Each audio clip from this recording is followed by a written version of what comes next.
Merci.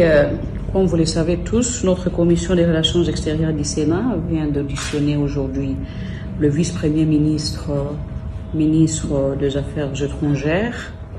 Alors, il était question pour le sénateur de comprendre un peu l'état actuel de la diplomatie congolaise.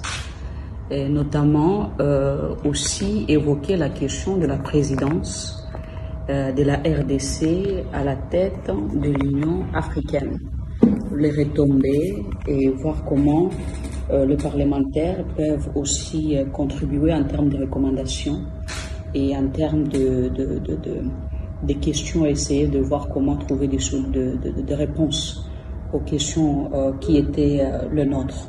Nous avons aussi évoqué la question bien entendu, de l'apport du ministère pour la mission du chef de l'État à la tête de l'Union africaine, sans oublier la situation de nos ambassades. Comme vous le savez, en avril dernier, la prédécesseur de l'actuel ministre avait alerté l'opinion sur le manque de moyens et que le gouvernement était censé trouver des solutions sur cette question.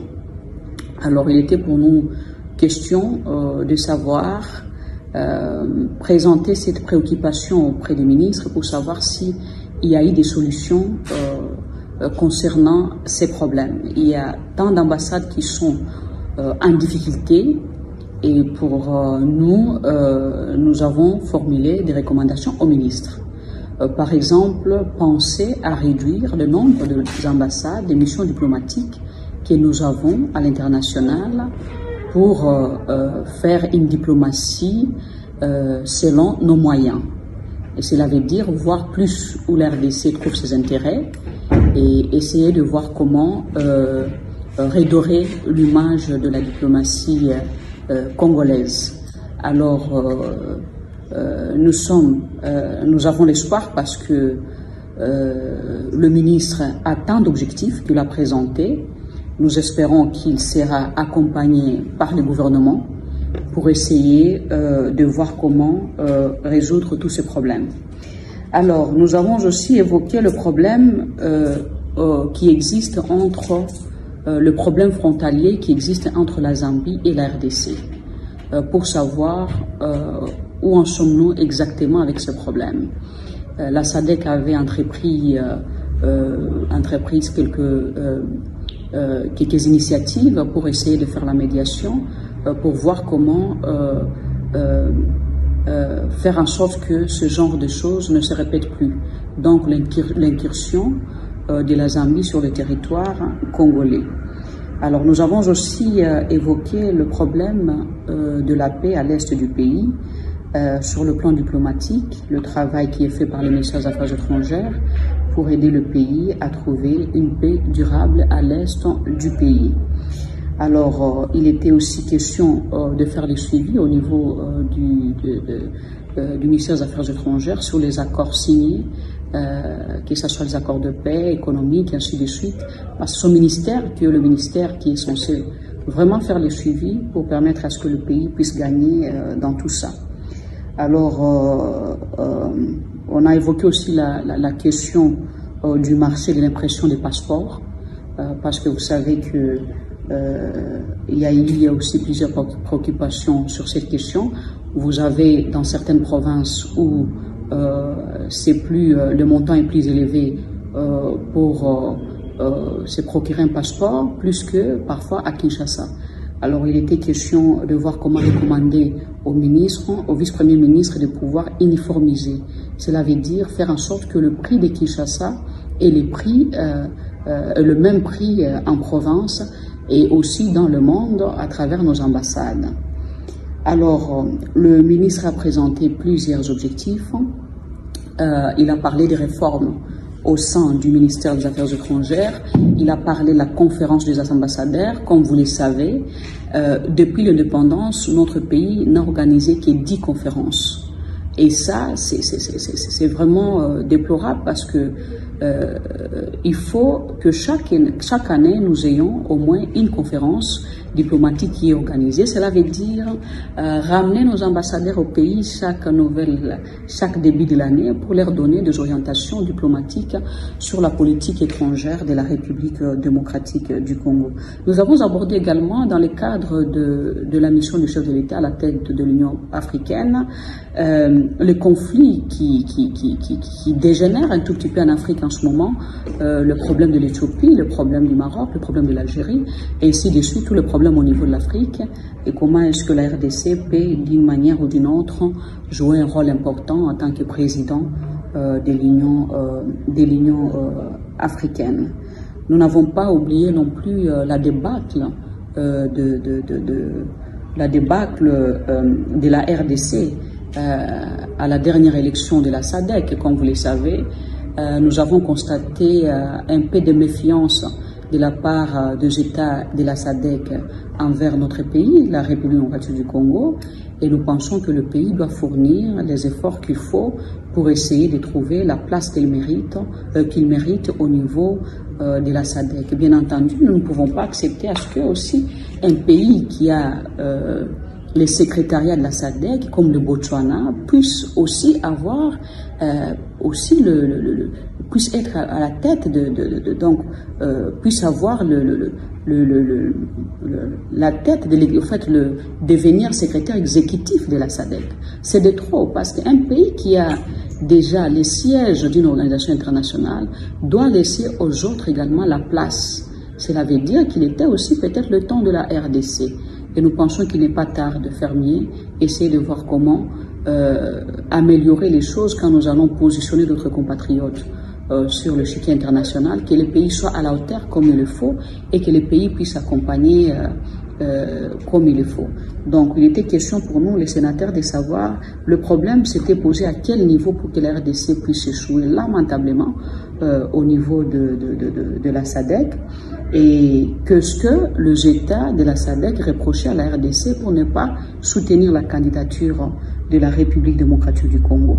Alors, donc en général, on a parlé de la diplomatie du pays. Donc le plus grand problème, c'est les financements. Le plus grand problème, les objectifs sont là. Nous saluons à la tête de ces ministères quand même quelqu'un qui a l'expérience, une personne qui comprend au moins ce qu'il est en train de faire. Mais la volonté seule ne suffit pas. Cela veut dire que il faut ajouter, il faut accompagner avec le moyen qu'il faut pour que la diplomatie devienne agissante. Donc, les problèmes sont énormes et nous pensons qu'il faut des réformes sérieuses. Des réformes qui vont faire en sorte que notre diplomatie puisse vraiment jouer les rôles importants d'apporter des retombées pour la RDC sur tout le plan, surtout sur le plan sécuritaire. Essayez de voir comment bien faire le plaidoyer à l'international pour que nous puissions mettre fin à tout ce qu'il y a comme incursion sur le territoire national. C'est inacceptable et nous ne pouvons pas, bien entendu, continuer à accepter certaines choses qui sont faites par le pays voisin. Alors, nous avons fait nos recommandations au ministre et nous espérons qu'elles seront appliquées. Et nous attendons la conférence de diplomates que le ministre prévoit pour essayer de voir comment impliquer tout le monde pour que le ministère puisse dégager un consensus sur la question des repositionnements de notre pays à l'international. Donc quand on parle de la diplomatie, nous devons faire en sorte que nous pensons d'abord congolais. Quand on parle de la diplomatie, nous voyons surtout la République démocratique du Congo, à part nos divergences internes. Et ce qu'il faut savoir plus est que d'abord, la diplomatie, c'est aussi la politique interne du pays. Il s'agit de forces. Si nous sommes forts au niveau national, nous pouvons nous imposer au niveau international. Ça veut dire que nous devons nous organiser d'abord au niveau national. Faire en sorte que nous essayons de faire avancer certaines choses au niveau national, résoudre nos faiblesses, et puis après, rendre la diplomatie efficace. Donc, la diplomatie, c'est d'abord l'affaire également de la politique interne d'un État. À l'international, on n'écoute que les forts. Et les faibles sont utilisés, les faibles sont souvent manipulés. Cela veut dire que nous devons chercher cette force. Et comment chercher cette force? Nous devons résoudre les problèmes qui sont les nôtres à tous les niveaux.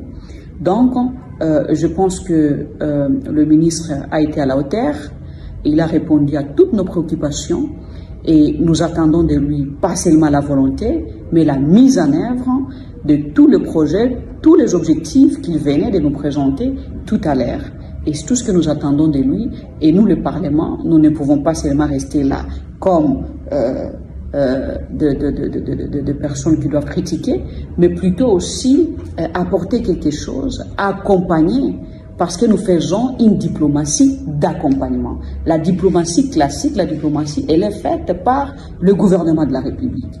Nous venons accompagner le gouvernement. Et c'est pour cela qu'il est important d'impliquer chaque fois le parlementaire dans les questions diplomatiques du pays pour que ces derniers puissent apporter un plus, parce que seul le gouvernement ne peut pas seulement mener la diplomatie. Quand nous allons en mission, par exemple, à l'international, dans les institutions internationales, nous devons porter la voix de la RDC. Et il ne faut pas que le parlementaire dise autre chose et le gouvernement dise autre chose. Nous devons avoir un même langage. Nous devons représenter la RDC avec un même langage sur le plan climatique, sur tous les sujets. Alors, on a aussi abordé les questions climatiques. La RDC aujourd'hui, quand on parle du bassin du Congo, c'est nous d'abord le Congo qui doit gagner plus. Parce que nous représentons plus ou moins au-delà des 60%, 70%.